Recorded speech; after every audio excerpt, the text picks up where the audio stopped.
இது நம்ம 3ஆம் நாளோட பயணத்தின் 2ஆம் பாகம். கேரளாவில் ஆரம்பித்த இந்த தென்னிந்திய பயணத்தில் இப்போது இது 3ஆவது நாள்.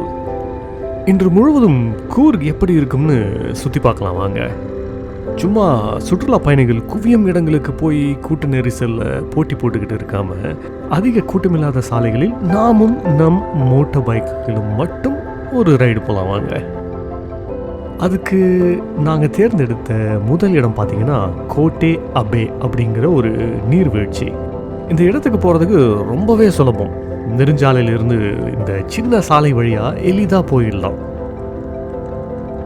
இங்கே ஒரு சின்ன வழி போகுது, அதில் போய் பார்த்தோம்னா ஏதாவது சுவாரஸ்யமாக கிடைக்குதான்னு பார்ப்போம் வாங்க.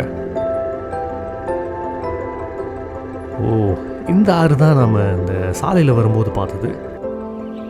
அங்கிள் முதல்ல இவன் எங்கே ஒத்தையடி பாதையில் எங்கேயோ வண்டி இறக்கிக்கிட்டு இருக்கான்னு தயங்கினார் வர்றதுக்கு. அப்புறம் இந்த இடத்த பார்த்ததும் அவரும் வந்து சேர்ந்துக்கிட்டார். ஒரு வழியாக 2 பேரும் பைக்குகளை இங்கே நிறுத்தியாச்சு. கூர்கிலே இதுதாங்க ஆகச்சிறந்த பார்க்கிங் இடம்னு நினைக்கிறேன். இதே இடத்துல வண்டியை நிறுத்திட்டு பல நிமிஷம் வேடிக்கை பார்த்துக்கிட்டு இருந்தோம். ஆற்றை மட்டும் இல்லை, ஆற்றின் முன் இருக்கும் எங்கள் அழகிய பைக்குகளையும் தான். என்ன இருந்தாலும் பைக்கர் இன்ஸ்டிங்க்ட் நமக்கு தெரியாமல் வந்துடும்ல. சரி, அடுத்து நாம் திட்டமிட்ட நீர்வீழ்ச்சிக்கு புறப்படுவோம் வாங்க. இதுதான் அந்த கோட்டே அபே ஃபால்ஸ் அப்படிங்கிற நீர்வீழ்ச்சி. பைக் இங்கே நிறுத்திட்டு கொஞ்சம் பக்கத்தில் போய் பார்ப்போம். ஆனால் நாங்கள் நினச்ச மாதிரி ஒருத்தர் கூட இல்லைங்க.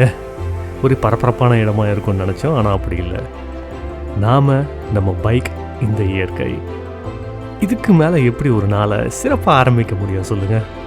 தினசரி வாழ்வின் அலைச்சல்கள், தொலைபேசி சத்தம், இது எதுவுமே இல்லாத இந்த இடம் வெறும் திரளின் தாளாட்டும் ஆற்று தண்ணியின் ஓசையும் மட்டும். இங்கேயே படுத்து தூங்கிடலாம் போல. இப்போது சூரிய அஸ்தமன நேரமாச்சு. அதை கண்டிப்பாக ஒரு நல்ல இடத்துல இருந்து பார்த்துடணும்னு முடிவு பண்ணோம். ராஜாஸ் சீட் அப்படிங்கிறது தான் இதற்கு சரியான இடமாக இருக்கும்னு நினச்சோம். ராஜாஸ் சீட் சுற்றுலா பயணிகள் குவியும் ஒரு புகழ்பெற்ற இடம். அதுவும் மாலை வேலை இங்கே நிறைய பேர் குவியறதா பார்க்கலாம். இது ஒரு மலை மேலே அமைந்திருப்பதுனால சூரியன் மறைகிற அழகை எந்த இடையூறும் இல்லாமல் அழகாக பார்க்கலாம். உண்மைதாங்க, செக்கச்சிவந்த வானம் எத்தனை முறை பார்த்தாலும் சலிக்காதில்ல. கூர்கில் நம் பயணம் இந்த சூரிய அஸ்தமனத்துடன் நிறைவு பெறுது. நாளை அதிகாலை நாம் அடுத்த இடத்தை நோக்கி பயணப்படுவோம் வாங்க. இந்த பைக் பயணத்தின் 4ஆவது நாள். நாம் எங்கே போகிறோம்னு மறக்காமல் சப்ஸ்கிரைப் பண்ணி எங்கள் கூட இணைந்திருந்து பார்த்து மகிழுங்க. வாங்க சேர்ந்து பயணிப்போம்.